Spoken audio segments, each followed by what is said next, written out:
Hey everybody, anybody? I'm Jack, and this is my second time with you guys. I want to thank everybody that checked out my first short 12-minute video. A lot more people watched it than I thought would, and I truly appreciate that. Today is different. It's a little special. I drove 5 hours yesterday morning up to Dublin, California from Venice to my friend Daniel's house. I'm here. I have my buddy. Turns out he's my best friend at the moment. We'll see how that. What's up, everybody? I'm Daniel. We'll see if I'm still. Jackie's best friend at the moment. Yeah, we'll see if that stays true At after least this. moment. Yeah. No, this moment. And This moment too? for now. Okay, alright. Yeah. So I wanted to. I'm gonna try. This is one of the things I'm gonna do, along with my own personal content, is bring on people who I feel are important to myself, to recovery community, just in general. What does that mean? Oh, it means nothing. Okay, so you guys might see me look down. I wrote down some things that I want to make sure that I touch on because I'm new to this. I'm not an interviewer. I'm not, I usually just talk to Daniel on the phone or in person, just as friends. So this Usually is, on the phone since we're 400 miles apart. yeah.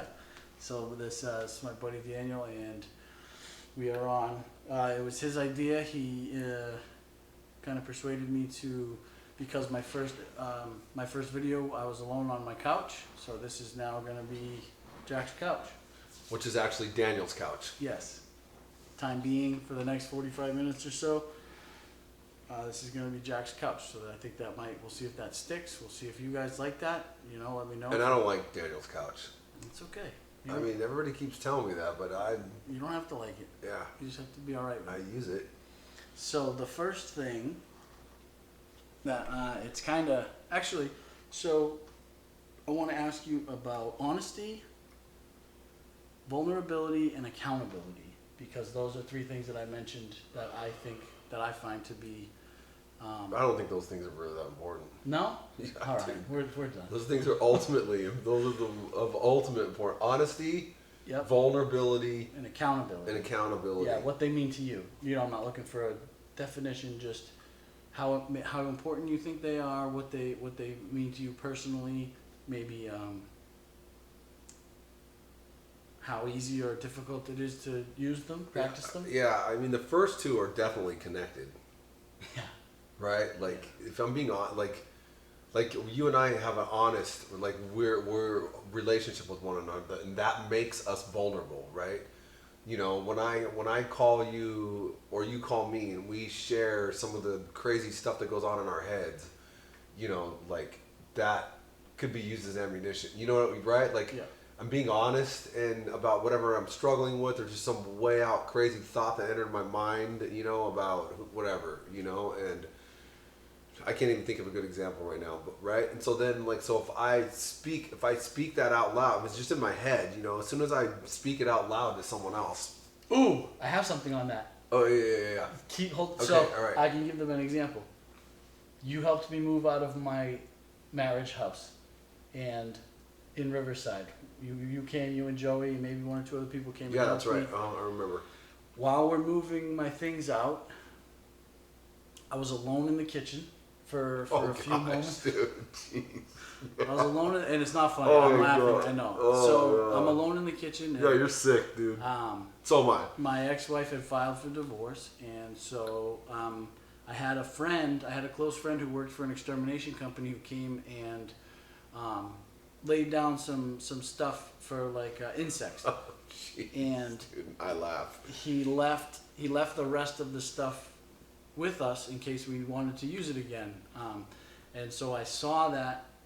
So you're poison. moving out, but your ex-wife is staying in the house. Yes. You're just moving your stuff out. Yeah, because I Yeah. didn't. Yeah, it was very. I had to leave, so I saw that leftover poison in the pantry, and it was like a white powder. And my initial thought was, I'm gonna put some of this in her protein powder. I mean, so I remember. I know we're vividly. laughing. Because Yeah. so I think I get this thought in my head because I'm still, I'm in recovery, but I'm still a sick individual. I think that, I know, I'm gonna get back. I'm gonna put some of this white powder in her vanilla protein powder, the poison. So instead of just doing that and acting on my impulse, I went into the bedroom where you were moving stuff, and I said, "Hey, Daniel, can I talk to you a second personally?" And I said, "Dude, I'm thinking about putting some. I had to have some poison in the other room. I'm thinking about putting it in her protein powder. What do you think?" And basically, he said, "I think you said, what if the kids get a hold of it?" Is that, I don't remember Yeah. exactly what I said. I think you said, "What if Jack takes a Yeah. sip of said protein shake?" which is kind of, And I think I said, "I don't care." there's some dark humor there, right? Yeah. It wasn't like, oh, like you shouldn't think about murdering another human being. It was like, well, what if What these about the other kids? human beings that are, yeah. So, but, obviously, and so Daniel said, "How about you stay in the same room as me for the rest of the time that we're moving?" But I did. But I came to you, Yeah. and I didn't want to admit like I'm so petty. This is what I'm thinking about. But that's Yeah. an example. You said you couldn't think of an example. So I Yeah. thought- That is an example. Yeah. Yeah. I mean, for me as a person in recovery, and working steps, I mean the way that my brain thinks and processes things is like I tend to focus in on like certain phrases and stuff. And one of the things that comes to mind, that has been coming to mind to me, is the fifth step is the key to freedom. It says in some literature, right? And the fifth step is we admitted the exact nature of our wrongs to ourselves, to God, and to another human being, right? So it's like this, so admitting the exact nature of my wrongs, although it is specifically just about admitting the exact nature of my wrongs, like to myself, right, to God and to another human being, is the key to freedom, right? So like if I want to be free, then there's these levels of honesty with myself, with someone else, and with God, which is a little bit more difficult to pin down. What exactly does that mean, right? But the process of specifically the things I've done wrong, Yeah. right? So it's like if I can be honest with you about the nature of the things I've done wrong, not just those things, but like the nature of them, like what motivated me to engage in these acts and words, right? These wrong things. And if I'm willing to admit that to you, like there's a sense of freedom that comes along with that, right? It also says, the masks have to go, like that taking down of those masks, like, right? Like where I'm wearing this particular persona for whatever my reasoning is, like to please you or to please someone else or to lie to myself, so that I have some justification and rationalization to think of myself, as someone who I'm actually not, right? Like, and if I am willing to, engage in this process of honesty, which includes vulnerability, because now I'm being vulnerable, specifically when it's about what things I've done wrong, things I've done that cause harm to people, And so if I'm willing, yeah. You're taking account, and the third part was the accountability. In telling me the nature and admitting the nature of the wrong and your motivation, you're taking accountability. Yeah, well then you would be hopefully you would be taking accountability if you're engaged in that process, right? Like, because it's specifically me being honest, like, because then it comes down to being honest, right? Like, and I believe honesty is a process, right? Like, and I remember early in recovery, man, like I'm pretty fiery and I've always had kind of a temper, right? But I remember, I try to reflect back sometimes, and think about, like, I've always thought of myself as a pretty honest guy, and dude, I really wasn't, man. You know what I mean? Like, I wasn't really that honest, like, it sounds good, but like, the honest truth is that I can take down this mask of this persona 1 minute and put it right, and literally step away and put it right back on, and we talked about driving on the freeway, and like not wanting, in engaging in this process where so when I first got clean, like I didn't want to die and I didn't want to go to prison. Like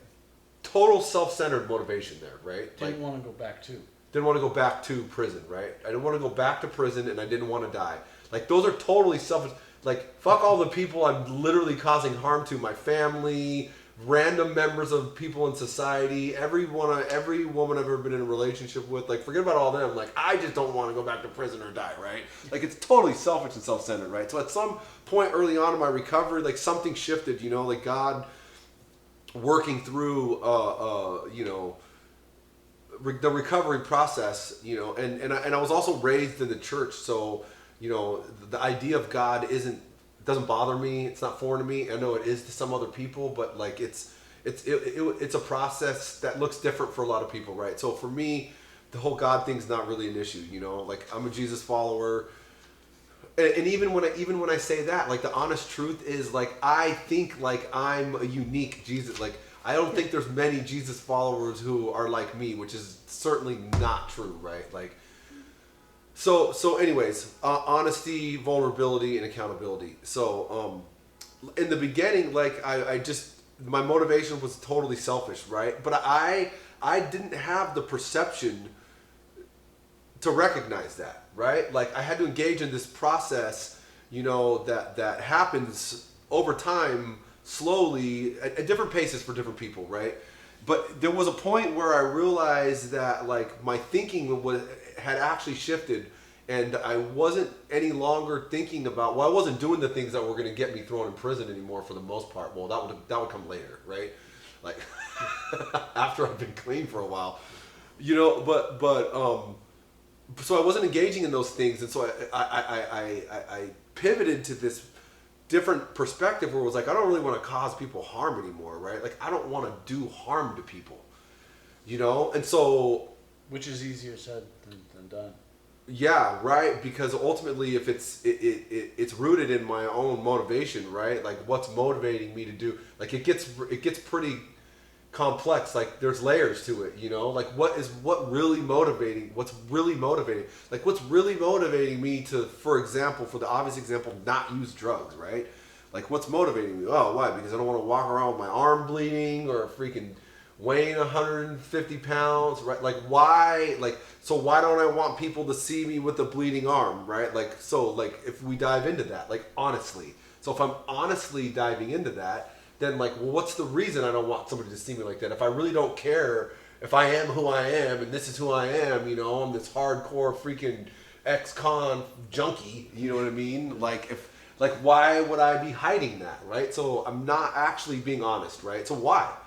Why am I not? Like why am I trying to hide certain parts of my life? And what is it that's being hidden, that's in the dark, that I need to bring into the light, right? And why am I? What is it that's motivating me to keep those things in the dark, right? So for me, most of the time, I think it's fear, But I think most of my manipulative behavior, my dishonest behavior, is fear. It's fear-based, right? That I don't want, I want people to see me the way that, this is the mask thing again, like it circles back to that, right? Yeah. Like I want people to perceive me the way I think they want to perceive me, so they'll have, they'll esteem me highly, right? And so then you shift and you change, but that's a manipulation. Like if that's not really who I am, if I'm not really willing to share like who I am with whomever in this moment, then like, am I really being honest? Well, and you'll never actually get a genuine judge of who you are. I want to be looked at in this high regard. Well, if you won't even show me who you are, how do I know how to hold you at all? Where do I put you? And then it makes accountability difficult at best, if not impossible, right? Because then, like with you and I, if I want you to hold me accountable, right, to that I'm exercising, right, as much as I should be, like if I'm fabricating, how often or how much I'm actually working out, then like I'm not really accountable. Yeah. And like being dishonest, I'm not being vulnerable, right? Because maybe I'm having a struggle with eating freaking you know, 50% off glazed donuts from Safeway that I put peanut butter on. You know what I mean? Like if I'm not willing to go, dude, like those donuts in the kitchen are just calling my name because they actually are. They're like, delicious. Yeah, they're really not that good. They're old. They were 50% off because they're past their sell date. But we don't eat it often, so it's great. And I'm just like, they're calling out to me right now. You know, please, like, can we get this over with so that, you know, you can go to sleep and I can sneak into the kitchen and put some peanut butter on a glazed donut, you know, that's, you know, stale, right? They were pretty good, to be honest. Yeah, so, but I mean, even getting to a place to be able to, even getting to a place in my life to,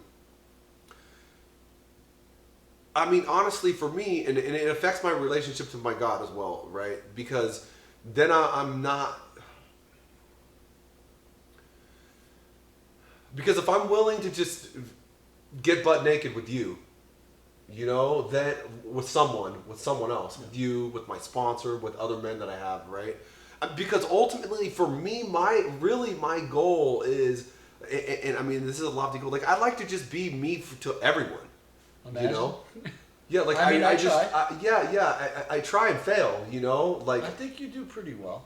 I mean, I try to do pretty well, even with my colleagues at work. Like, I try to just be honest with them, you know, like I try to be on. If they ask me questions, I try to answer them honestly. And I work with a really great group of people, so it's like it's not difficult, you know. They're really, you know, emotionally most of them at least, not all of them are really emotionally intelligent and see, we all see each other as human beings first, not as just like cogs in a wheel, Workers, right? yeah. As workers. Yeah. And so that makes it much easier. But yeah, so those three things, I mean, honesty, vulnerability, accountability, like you're right, they're all connected. Like without, like, if I'm going to be honest, I'm automatically going to be vulnerable. Mm-hmm. You know, that's just part of it, you know?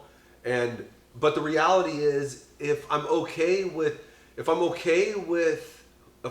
who I am, or even if I'm not okay with who I am, but I'm in the process and I become vulnerable with someone and they betray me, which has happened, you know, I've actually had someone not only read my fourth step, take pictures of it and threaten to take it to law enforcement, right?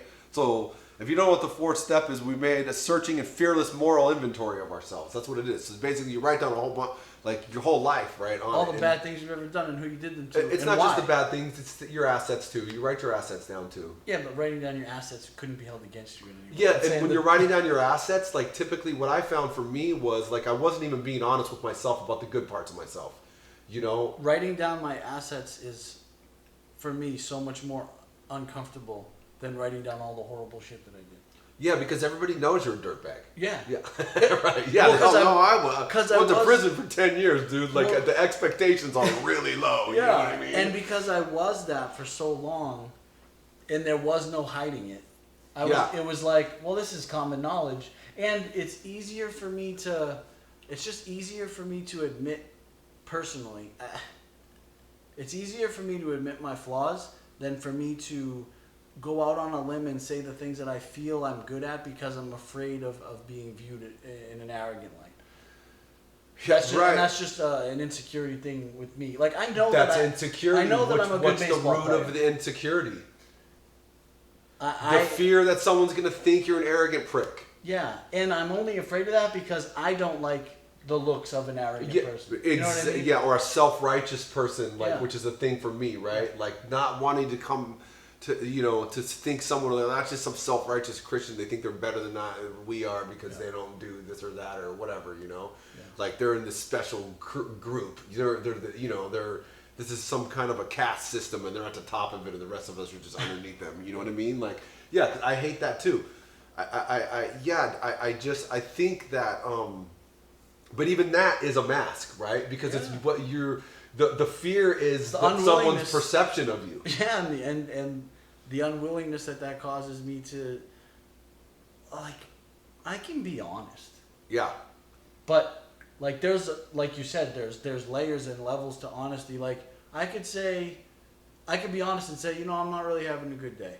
Which is honest, but if I want to bring it to, like, where I maybe want you to help me or, like, share something with me that might take me out of my funk, I'm not having a good day because I'm not really employed at the moment, which Yeah, right. Yeah, and which makes I've been there. which makes me feel like less of a man, which makes me behave as less of a partner to the woman that I love, and it's causing all these things. I could have just left it at not really having a good day, but because of where I am today, and because I want to get out of that feeling of I'm having a bad day, I'm going to tell you why in hopes that you'll help me out of it. Yeah. Okay, so let me ask you this: can you be honest with yourself by yourself? I mean, dude, I feel like if I could be honest with myself by myself all the time, I wouldn't need you. Honestly. So that's a no. No. So in isolation from other human beings, like how do I know if I'm being on it, right? Like what would I need you for? You don't need anyone for anything except self-serving things. Yeah, like. So, but the implication is that we need the accountability, right? The implication is that those things, all three things, I guess they are connected, because how do I know if I'm being on it? Like my own eyes and my own senses and my own thinking, like aren't enough to, like alone is not a good enough evaluation. Like this is how I got here. Like the way I got to prison was unilateral, right? It was me living my own way, doing my own thing, what I thought was best, right? Like, dude, that ends badly for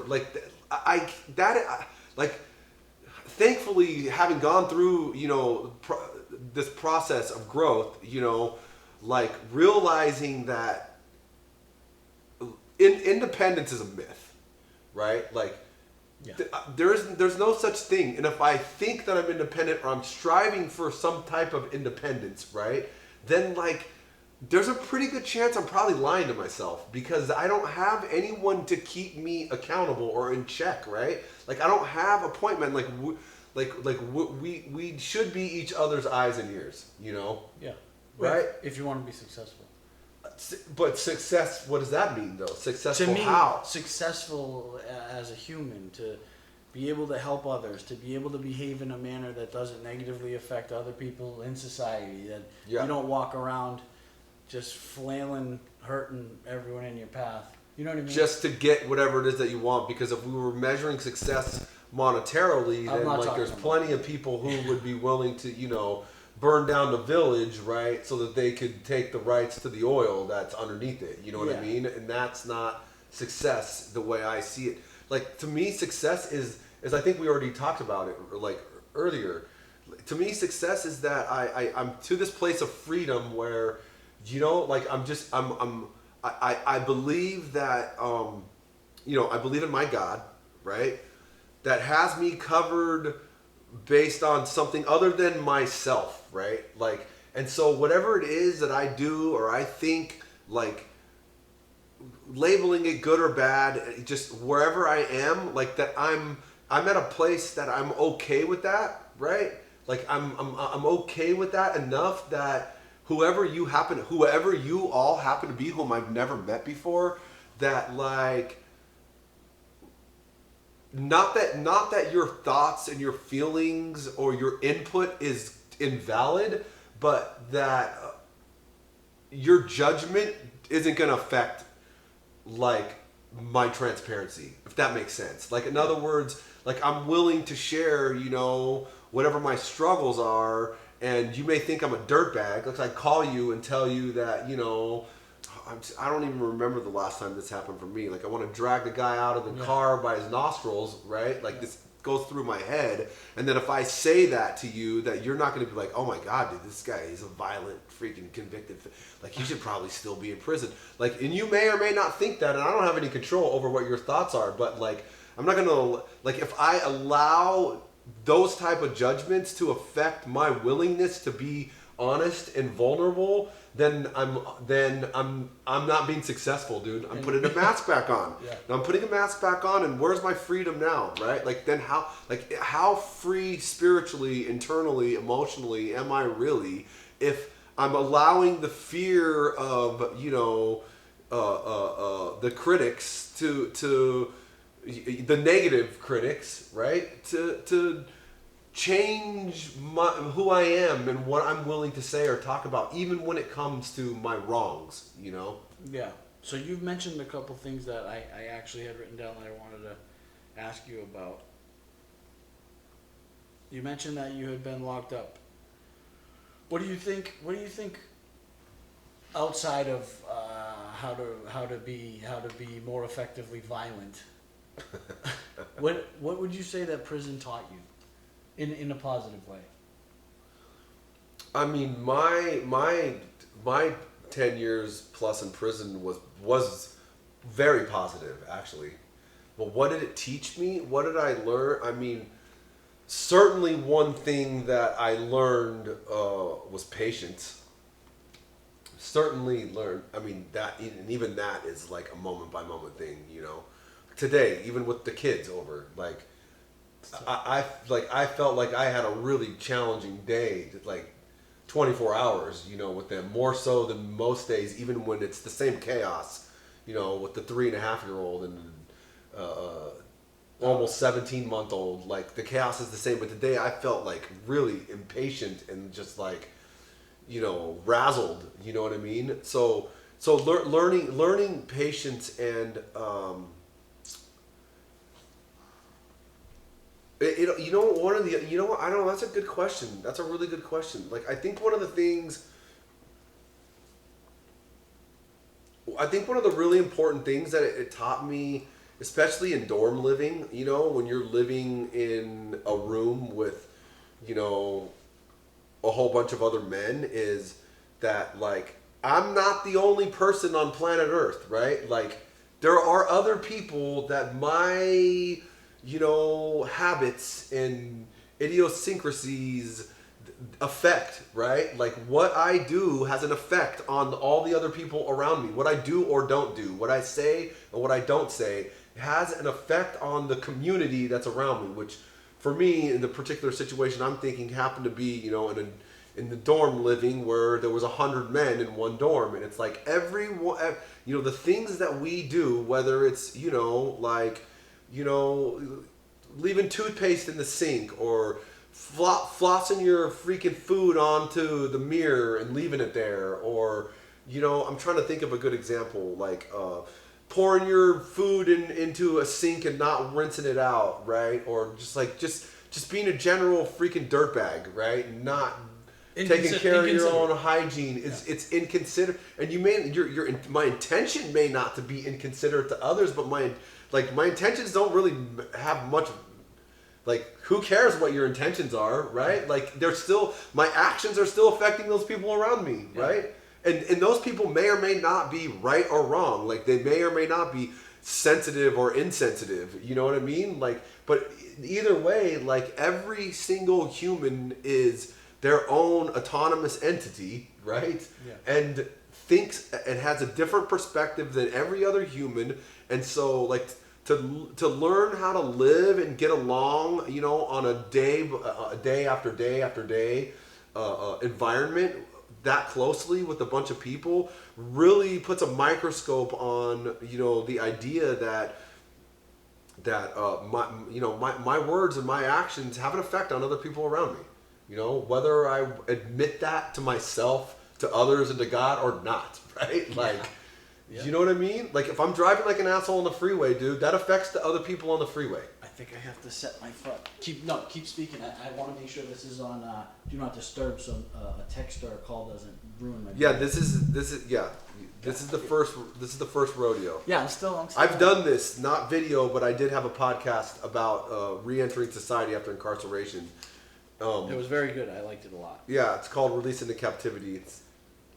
So anyways, I tell my story. I tell a little bit more of my prison story in that. If anybody's watching this looking and going, yeah, dude, really? That guy was in prison with the bun and the freaking purple or whatever? What color is this? Blue. Okay, dude, maybe I'm colorblind. I am too, so that's okay. Oh my gosh. All right, so I got what prison taught you. Yeah. What would you say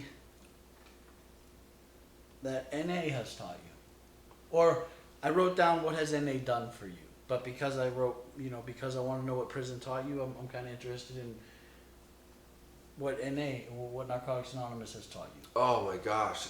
So I know it's open-ended and we can keep going. Two of the things that immediately come to my mind are acceptance, right? And like I don't have much control over many things in life, right? Including many internal things like thoughts and feelings. Like I don't always have now I think it's possible that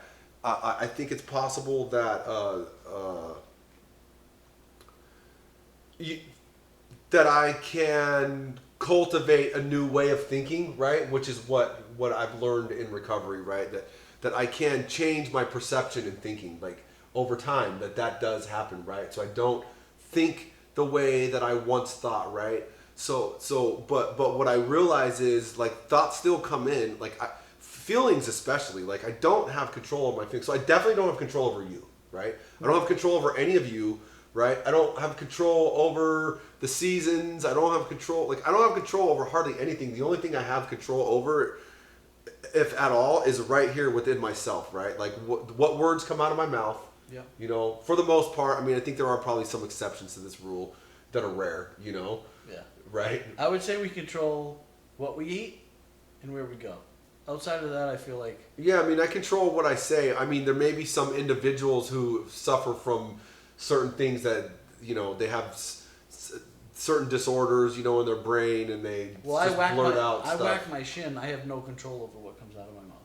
But this is what I've learned, right? This is what I've learned is you know, recovery is a change of perspective and thinking, right? So I believe that over time I can change my thinking so that when I do whack my shin, I don't necessarily say what I typically would say. You know what I mean? Or when the kids spill yogurt all over the couch and like 30 seconds later spill in the exact same spot on the exact same place of the couch, whatever, water or milk or Kool-Aid or whatever it was, you know, that I don't just immediately curse, right? So I think I can't change. How is it that the yogurt is the first thing that comes to your mind when there was shit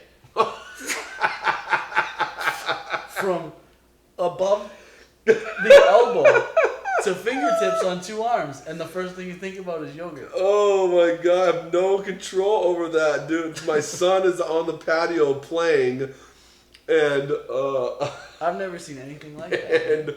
And he's kind of standing at the door, like with this like help me look on his face, just standing there, and he's got stuff all over his arm, and I go, dude, that's shit. Jackie goes, no, there's no way that's shit. I'm like, yeah, dude, that's shit. Dude, he was completely covered in shit. I don't even know. Like, literally from his fingertips all the way up. I don't even know how that happened. Yeah. I have no control over that. God. But I did have control on how I handled him because I felt like I did a pretty good job. I didn't freak out. You did a great job. I would have told him to sleep out there. And I would have been squirting with a hose. I was like, okay, dude, come in, but don't touch anything. You know what I mean? Right? Like, come in and let's go straight into the shower. Oh my gosh, that was so hilarious. You're like, you got to take a picture of this. I'm like, dude, I have this. No, actually, I have to with handle shit it all over him, dude. Wow. You want me to stop and take a picture? There's going to be shit all over the bathroom. I did want you to. All over everywhere, yeah. So, and then acceptance, right? So, and I think those two things go together, right? Like, because, I mean, this is something my sponsor talks to me about all the time, right? Like, just, and you know, and acceptance doesn't mean that I agree with, you know, or everything, like everything everybody does, but you know, it's this whole idea of that I don't have control, right? And so, like, what am I going to do about this reality that I don't have control over Jackie, you know, who wants me to take a picture of my son covered in shit, right? Like, so I could try to, you know, I could try to manipulate you, right, to see things differently, right? But that's not exercising acceptance, right? Like, okay, you want me to get my camera, like, hey, dude, like, if you want to take a picture, you're welcome. Like, you're going to have to do that. You know what I mean? Like, or when we're in relationships and people aren't behaving in a way that we think is appropriate, you know, we can get into an argument with them and we can try to make a logical, rational argument to convince them that they're wrong and we're right. Like, and that may or may not work, you know? Yeah. But so it's, and this attaches to the first conversation that we had about honesty and vulnerability, right? and there's willingness in there too, because you have to willingly enter into those types of relationships. You can't enter into those. I don't think you can enter into those types of relationships under compulsion, because now like your violence is being used. If I'm being compelled, like there's some sort of threat, right? Like, you know what I mean? Yeah. That like, what, we're not going to be friends now because like ultimatum. we're not going to be friends because like I'm telling you not to put the poison in the protein. So fuck you, get out of my house. I'll get someone else to help me move, right? Yeah. So like, just like accepting that people are where they are, you know, and it's not necessarily like liking it, like you said, or even being in agreement with their worldview or their ideologies or anything like that. Like I don't have to be in agreement. Like that would me not being genuine to just, you know, appease you, right? But I can tolerate it, and I can just accept that that's just who you are, and that's just where you are. So I mean, and to me that attaches to humility, right? Like, you know, and this idea. I mean, and I think it says in some literature that, you know, surrender first is a strong sense of my own fallibility, right? It's talking about surrender, but like when it comes to surrender and humility, like if I'm viewing myself, you know, rightly, you know, right sized, like, and to me that means that we're all equally human, you know, we all have equal value, you know, we're not always going to think the same, right? Like, so if I'm in humility, you know, humility is always a desirable state. Like, so if I'm in humility, then I'm going to recognize that like I'm no better or no worse than you, you know. That's hard. Yeah, For me. it's hard for me, dude. The same work colleagues, you know, like, like honestly, I don't view all equally, you know. Like there are some who, when they say things, my brain automatically thinks, oh, here we go with this shit again, dude. You know what I mean? Like, oh gosh, dude, is this person gonna really say something again? You know, like oh my gosh, like there's someone that I have who I don't know why, like just feels threatened by my presence or something, you know, professionally, and it's just like constantly causing me harm. Like, oh man, are we going through this again? You know, so it's like it's a struggle, because like in those moments I really think I'm better than they are. Yeah.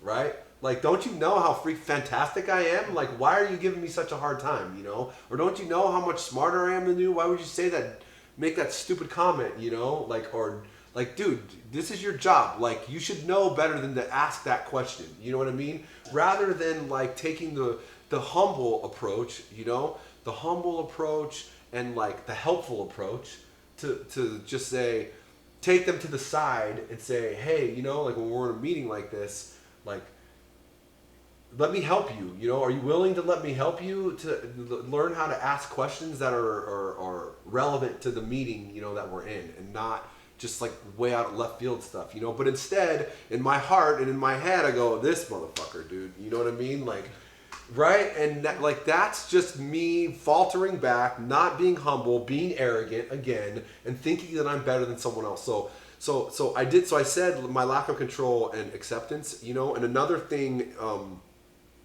for me is like, you know, the idea of anonymity. Like, to me, that it really it's very encompassing. I don't want to say it's all encompassing, but like it's very encompassing, this idea of being nameless, right? Like really, because oftentimes people think, and my sponsor talks to me about this, people think, and this is what my sponsor says to me. He says, Daniel, anonymity does not mean secrecy. So I had some issues where, you know, like people were talking about me in meetings, right? Like, and things that I was saying in meetings, and it was causing me some personal turmoil. Mm-hmm. Right? I called my sponsor complaining, dude, like, freaking spies in the meetings. And blah, blah. Okay, yeah, all right. So what? Like, Daniel, anonymity does not mean secrecy. It just means that we're all equal. Like, that's, if we don't have names, then we're just all the same, right? And so I feel like that encompasses this idea of my lack of control and my acceptance of people just where they are. And then what helps me to stay in humility is, for me, going to meetings and hearing, you know, people who are just beginning this journey, right? Or who have faltered along the way, you know what I mean? and hearing their stories and listening to them, it reminds me of how freaking broken I was. You know what I mean? Of how small my life was, and how my perspective and my thinking was when I was getting loaded. You know, like my life was really tiny and like just. It was small, you know. My mind was small. My emotions were, if I even allowed myself to experience emotion, small and hidden, because I would try to numb that out. Where, like this freedom, you know, that I have now, where I realize that all of us we're all humans, you know, and we're all, although we face different challenges, you know, and our experiences aren't all the same. The feelings and the emotions are the same. You know? Yeah, I agree. And so that idea of anonymity, that like we all have the same feelings and emotions, you know, regardless of our experiences. And so to hear people in meetings that are really struggling with not getting loaded, you know what I mean? Like reminds me of me not being able to stop getting loaded, you know? And then that reminds me of the fact that like I served a bunch of time because I was a degenerate drug addict who was willing to rob people for, you know what I mean? Like, you know what I'm saying? And then so I was there too, you know? So now, so then that helps me change my perspective, right? And I need to do this at work more, man. And I need to do this on the road too, right? And probably, I mean, on the golf course, it's just me. So it's like, if I'm going to beat someone up, I only have myself to beat up. It's not like I'm on a team, you know? It's like, I just suck. Yeah. Right? Or the pickleball court or whatever. So it helps me shift my perspective, you know, to be more humble, you know, and to recognize that, okay, this person has challenges too, just like I do, you know, just like I did. I continue to have, you know, which is why I need friends like Jackie, who I talk to every day, you know what I mean? Right? So that I'm honest with, no matter what. You know what I mean? Like, no matter what, I'm honest with. The challenges with the kids, you know, having to go through court to be in my kids' lives in a healthy, safe, and meaningful way, right? And then getting them, you know, limited for now, and then being like, dude, oh my God, what have I dude? Like, this is This is like, what did I do, dude? Because I'm still selfish. It's like, just looking at the clock and waiting to be able to take them back to their mom. You know what I mean? Like, and then feeling guilt and shame over thinking that. You know what I mean? And then feeling like, oh my God, I'm such a piece of shit, dude. Like, these are my flesh and blood, and like all I want to do is you know what I mean? And just and being willing to talk about that. You know? And then this is what happens. And then what happens is, because you're not my only friend that I share these things with, right? Like, I'm blessed to have like a substantial number of men in my life that I choose to be vulnerable with. Yeah. And honest with, right? And accountable to, right? And then to hear, like, I'm not the only one, right, who has these thoughts, you know what I mean? Like, it turns out parenting's fucking impossible, right? And, you know, and, but then this is what happens to me. And I think we had this conversation. And then I hear these people that are like, oh, it's so great to be a parent, and like, I raised these kids all on my own, and I think, dude, you're a liar, dude. Like, that's impossible. Nobody does that, right? Which could be true. No, dude, you can't. Like, someone has to help you, even if you pay them, dude. Oh, of like, course you need there's help. no such thing as raising children on your own. Like, you gotta buy food. Someone had to bring that food to you. You're not. I mean, are you hunting and gathering? Like, are you going out into the wilderness of Silicon Valley? And you know what I'm saying, dude? Right? I thought you meant the people that are like, dude, it's just wonderful all the time. They might think that. Yeah. I don't have the luxury of feeling that way. Yeah. I think that's crazy. But I think that's just a me problem. If I could, I would move home with my parents who are retired just so they can help me raise my kids. You know what I mean? Oh, yeah. Anybody. Hey, does anybody want to move in and help me? You know what I mean, right? Like, I'm like but now I'm back to that judging again, right? Oh, I fall into that. Yeah. Without even thinking. So it's not a straight line. Like, this idea that there's a straight line, or this idea to me you know, and having been raised in the church, like there's this whole idea of what they call what do they call it? They call it immediate deliverance, right? Immediate deliverance, that like you're gonna believe in Jesus. I'm gonna say Jesus, right? And that he's just gonna take your drug addiction right away. And I'm not. What I'm not suggesting is that is not. What I'm not suggesting is that that's impossible. I'm not saying that. But in my experience, personally, and in my own empirical evidence I've seen with my own eyes, is that doesn't really happen hardly ever. Like, you know, I maybe know one case of that where I think it actually did happen. It wasn't mine, right? Like, I maybe didn't get high and didn't think about getting high while I was in prison for the most part. But at the end, you know, like, you know, I smoked a couple joints and then I got really high when I got out. You know what I mean? And so it's like, this is a moment by moment thing, dude. You know what I mean? Like, and so this idea that like, I'm just going to be set free from all of these challenges because, you know, I'm following on this new path now, to me, like, is more mythological than it is real, you know? Like, to me, like, it's because this is just the life that we live as humans. It's not a straight line. Like, it's multidimensional. It's up and down and all around and backwards, you know? Even though, you know, you can't go backwards in time, but, like, with my feelings and my thinking and my actions, like I can certainly go backwards in time. Like even clean, I reverted back to violent behavior.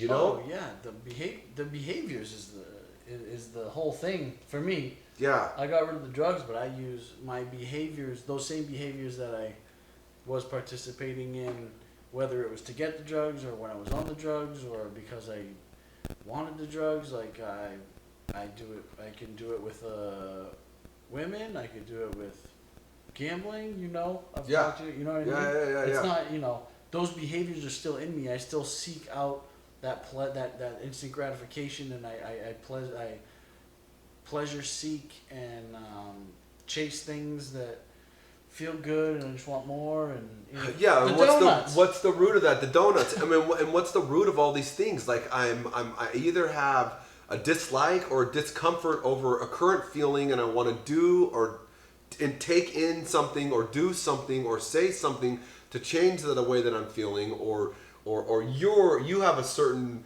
you know, you're taking a certain position or stance ideologically that makes me feel uncomfortable or I dislike, and so now so what's at the root of that? Like it's it's some type of fear that, right? And I want control. And I want control. I want control of how I feel. I want control of how you feel, what you think. Yeah. You know, And I don't have control of you, and I don't like the way it's making me feel. So I'm gonna go eat the rest of that, you know, those donuts right now, right? And the reality is that for me, the reality is that will give me temporary relief. Yeah. It's not, but it's just a Band-Aid, right? Like it's not actually getting. It's like, yeah, I have cancer, so, you know, I'm going to take a bunch of freaking THC, you know, concentrate. Yeah, like... You'll feel okay. Maybe I'll go to sleep and I'll eat some food, but the cancer's still destroying my body. Like, it's not... Yeah. I mean, I'm not a doctor. I'm not a scientist. It is or it isn't. I don't know if it heals... It's an analogy. I don't know if it heals cancer or It's not. an Like, analogy. maybe it's a bad analogy. I don't know. But, yeah, dude, it's... So it definitely treats symptoms of nausea and pain and hunger. And, Sure. I can't do it because... if I smoke a joint today, then I'll be trying to figure out how to, you know, go into business tomorrow. You know what I mean? Like it's different now when it comes to that, like the world that we live in, especially here in California, but in a lot of places. So, yeah. What would you say? How would you compare today's struggles for you personally? How would you compare those to the struggles that you had while you were in your addiction? So I actually don't think that's really that difficult. Like I feel like the struggles that I have today, whereas when I'm engaging, like the struggle is myself, right, and my self-centered behavior, right. That's what the struggle is. But both times. Yeah, even today. So in you know, when I was in active addiction, you know, and just getting loaded, like. The activities that I would do were, you know, they proactively caused harm to other people, right? Mm-hmm. Like now, I would say the struggle that I have today is that it's more of a struggle of not doing than it is of doing that's causing harm, right? Like rather than go and actively try, rather than go get out of myself and go actively try to help someone, like I'll watch another episode of Netflix. You know what I mean? Like, oh, dude, that Roger Federer thing came out on Prime. Like, I'm gonna watch that, right? Yeah. Or, oh, I'm gonna go and just hit golf balls, or you know what I mean? I'm gonna get a second workout in today, or right? Rather than like picking up my phone and reaching out to someone, to be a friend, to pour into them, like so it's not doing as opposed to doing, right? So it's not doing that is it's not necessarily directly causing harm, but it's not helping anyone, Yeah. And so I'd say in general, like that's my thing. And even with my wife, right? We're separated, and even with her, it's like not saying anything. Yeah. You know what I mean? Like, whereas before it would be just like getting into these text battles or actual battles, you know what I mean? Verbally on the phone, and it was just terrible and ugly, and we harmed each other and everybody around us who could hear us, And now it's like I need to be better at like just living in the moment, and like if I know what, in general God's will in my life is, which is to take what he's given me and to give it to someone else, right? Like even people who we find ourselves in difficult situations with interpersonally, like doing that, which means being honest. So it doesn't mean coddling and telling people what they want to hear, but how I go about saying things, like, right? The attitude and the tone, because I struggle with tone. I'm really loud. You guys can probably tell. He's going to be quiet, and then I'm going to be really loud. Like I have a challenge with tone, and volume even, right? And even with my intentions, and my words are absolutely perfect. Like the delivery can just be like a nut punch. You know what I mean? Yeah. Like I just freaking low blowed you, right? With a freaking sharp elbow or whatever. You know what I mean? Yeah. And then it's not received. So for me, it's and maybe it's selfish in nature, And the truth is, I don't know if it's fear based or not. I don't know if it's. I think I'm just selfish. Like this struggle with self is just ongoing, man. It's just ongoing. I know. I deal with it all the time. I We know help you each do. other deal We with it. talk all the time about it. Okay, A so lot. this is I'm asking you these without any warning, so this might be a hard But one. there's how much time we have left, by the way. I saw that. Okay. What do you think has been the most profound moment between us? Oh, dude, that's a hard question. I know. There's a lot. I know there is. That's why I know. There's a lot of profound moments. I know. I feel like we had some good ones during the. I feel like COVID? yeah. Like I think after that, the Bible study. Oh yeah, we've had some really good talks. Yeah, but I was wondering. Like you really bring out the best in me in that context. Yeah, which is. So I went when my ex-wife originally had filed for divorce. I had a hard.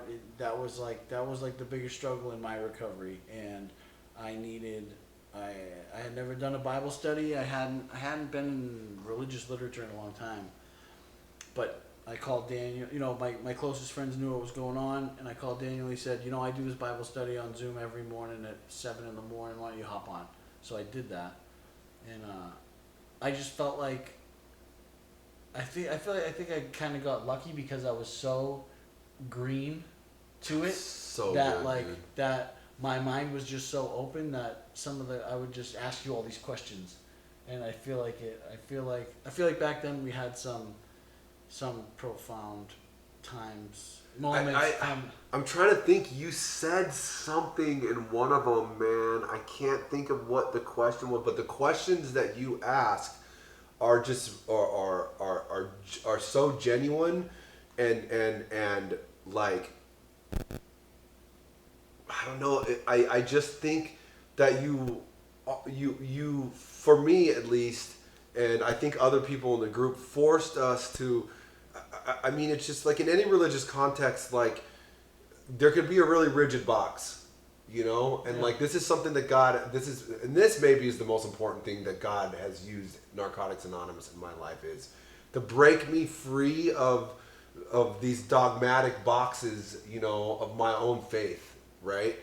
And to some degree, and rather than just accept something because someone is supposedly like an expert or whatever, but to help me look at the big picture of things, God in particular, you know, the way I understand God, and you ask questions that would challenge, you know, that box, which was really good for me at the time in my life that I was in, because I've already been on this journey for the last couple decades of challenging that box, right? Like spiritually and intellectually, you know, and like, and I still have an institutional resentment against the organized quote church, which, you know, I'm not going to get into a word study on that, but like, and I never questioned Jesus. No, you never did. Yeah. Like whether we, you know, it's hard to question him with what we know. Right. No, I wasn't questioning like a bratty kid, just objecting to things. I like really, I was going really through a hard time. honestly I asked wanted questions. to, and I like, Yeah. I like needed to understand. Yeah. It was like I needed it to get by, dude. Yeah. You know, and I think because my desire for more knowledge, I think came through in the questions. You know what I mean? No, and there are honest questions that need to be addressed and probably should be asked more often. So the moment for me, though, and I don't thought of one? Yeah, no. Immediately when you said something, I thought of it, but it's taken my mind, and I don't remember exactly what happened, right, or what was going on. But I remember during the grimy meeting, there was a time when the meeting was over, you. And I want to say Riley maybe or something. Yeah, like you guys stayed after and you guys talked to me, right? Because I was really having a hard time. Right? And so for me, it was like your willingness to like stay after and ask me questions, right? To really dive into like my situation at home that was going on. Like to me, like that was when I felt like a connection with you, you know. Oh, that was when you were gonna stop doing it, and me, Riley said, "We'll pick it up. We'll try to keep it going." No, way before that, dude. Way before that? It was really early on when we met. You guys stayed on. You probably don't even remember, but I remember you stayed on afterwards and talked to me, and I was really struggling, dude. And it was like, okay, like these are my people, dude. Like I know these are my people, and I'm feeling really emotional right now about Riley. Honestly, I know, man. yeah, you were way closer to him than I was, but he was one of those guys that stayed on. You know what I mean? It's like when people pour in and give their time to you, right? Like it's super meaningful. So yeah, and I'm okay with the emotion. Like Me you too. know, I'm okay. I actually, I for a long time I felt bad because there was only one time that I cried about. So I went to this in Redlands. His good friends had this celebration. Like they were like, meet us at our house, and Yeah. we'll all tell funny stories about Riley. And so there was probably 30 people, dude. Yeah. Everybody goes around in a circle and everyone takes their turns, you know, raising their hand. I got this funny Riley story, and everyone had gone but me. Did I tell you about this? No, dude, I've never heard this. It was hard, dude. So everybody's telling all these funny stories, and I'm the only person who didn't say anything. And one of his buddies who knew me too was like, "Jackie, you were really close with him. Tell us a funny story." And I was like, "I'll tell you guys a story, but you know it's not very funny." And I told him about when I first found out that Ashley was having an affair. Riley was the one who I called when I put a gun. He was the first person I told that I put a gun in my mouth, and so I checked in with him. I said, "Hey man, last night this happened, and put a gun in my mouth, and I don't know what I should do." And he was like, his suggestion was give the gun to somebody else so that you don't have it. But then his next suggestion was his next action was he said, "I'm gonna book a flight for you. I want you to come out here."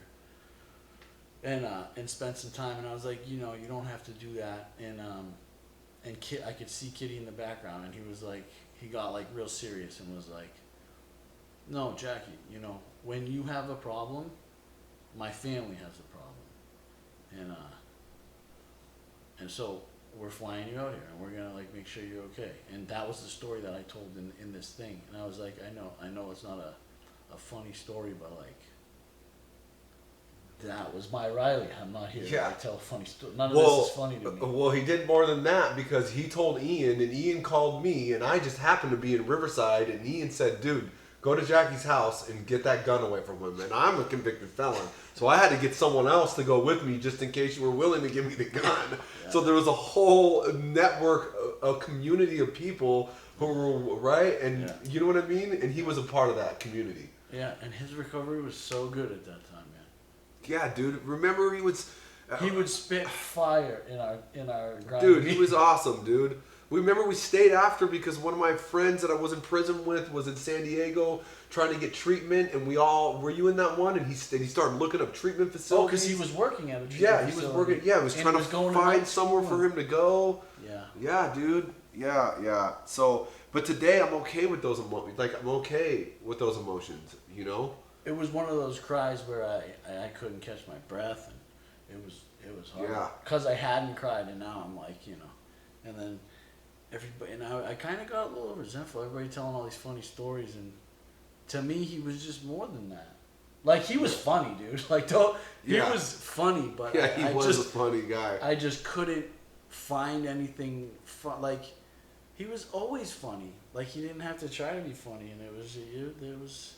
That's been my hardest loss. Right? I mean, we've lost a bunch of people, but you know. Yeah, a bunch of people.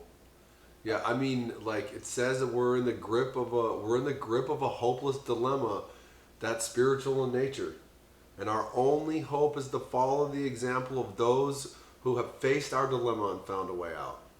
That's our only hope. I don't know.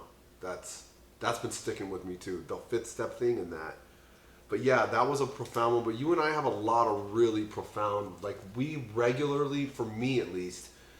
In particular, when it comes to my faith and my recovery, right, have profound moments because you ask good questions, right, and it makes me think, and then there's some epiphany that happens that I get to share with you. Then, to try to make it as clear what I'm thinking, right.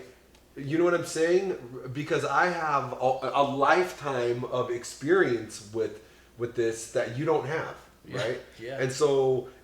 You know what I mean? 10 years in prison of, you know, going to Bible college and like actually multiple ones. You know what I mean? You know, like you don't have that. So you ask me a question and like I'm been in this process of breaking free from like this so-called orthodoxy and like and so it helps me and it like fans the flame in me to just like think about things differently and even pray, you know? And yeah, and then it strengthens our bond also. Yeah. You know? And it strengthens our bond. And we don't always agree. No. And sometimes I say some way out shit, dude. Yeah. Yeah, which is great. Yeah. But the crazy thing is you've said some way out stuff to me sometimes that I've been in a good enough place. I'm trying to think of the one, something about, what were you saying? Oh, hybrid humanity. And I was kind of like, which now I think on your Bible Project journey, you know, and like their whole idea of what the goal of everything is, and I was like, yeah, dude, I kind of think that too. And I don't know if you expected me to say that, but like, I remember that. And I was like, yeah, that's kind of what I think too. You know what I mean? Yeah.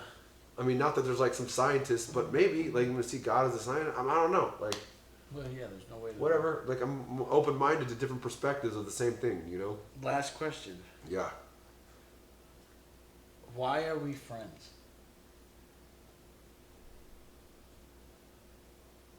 I mean,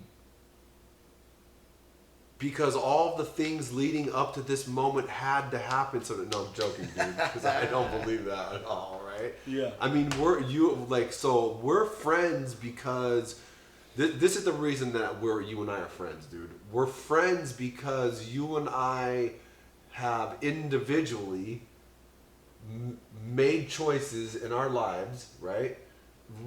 Recently to enter into a process that has us on the same trajectory or similar trajectory in life, right? And those choices gave us an opportunity to meet one another, right? And not only, and so then we met, and then we seized, and then we made more choices to seize upon that opportunity to enter into a more meaningful relationship with one another that starts with honesty and vulnerability. And then we've added accountability. Like, it's crazy how it circles back to that, right? Like, but we've made choices. Like, we've decided to be on this process that you and I are experts at. Definitely not experts. No. Oh, dude, I'm on an assignment to call my sponsor 7 days in a row, dude. I'm going on month 3. 7 days, dude. Yeah. Like, today would have been the 5th day, and I forgot. And literally, we were sitting here. It was a busy. I mean, that's not an excuse, dude. I'm just trying to help you all I out. had is I'm pick trying the to phone help and you call. out, yeah. So yeah, we're definitely not experts at doing it. But no, but we made choices. Like, there's been a collection of choices, right, that we've made, and we had opportunities. You know, opportunity and desire meet. You know, it can be for the good or for the bad, and like. And we have decided, independent of one another, that we wanted to engage on this journey of honesty, you know, and freedom. And then we just continued. And I mean, I don't even remember. Oh yeah, you started, like, we started talking regularly. I don't even know when. At the end of last year? Like, very regularly. I mean, I think the regularity started with the Bible study because we would see each other every morning. But then then the Bible study stopped, so I tried to keep in touch. But then, I mean, very regularly started a couple months ago.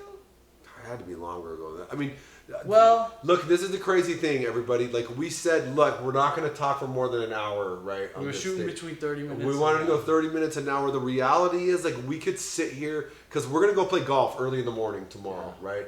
And, like, we could literally sit here all night long and freaking talk, dude. I know. I don't know if people would want to watch, you know. I mean, they're probably sick of hearing me talk already.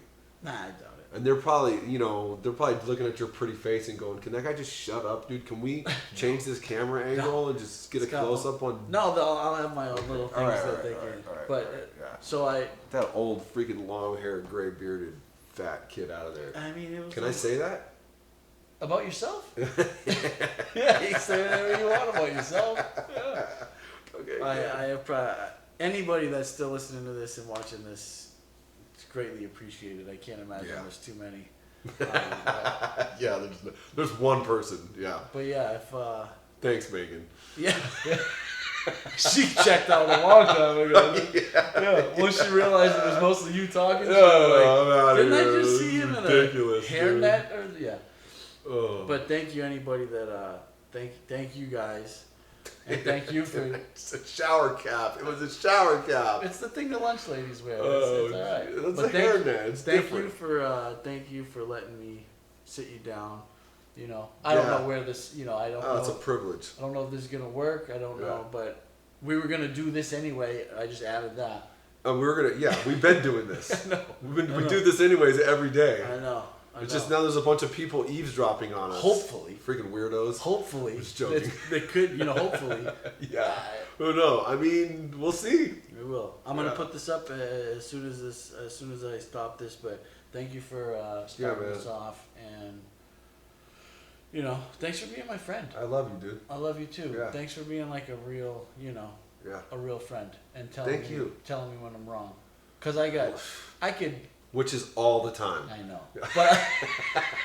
but honestly, there's a lot of people that I can just turn to if I really just wanted someone to be like, you're fucking cool and you're doing great. Yeah, and you're handsome too. But like, I don't. Has anybody told you you're handsome today? Probably just you. But I'll take what I can get. But thank you guys, I appreciate it, and I'll see you soon. Yeah. And thank you, buddy. Yeah, I love you. I love you too.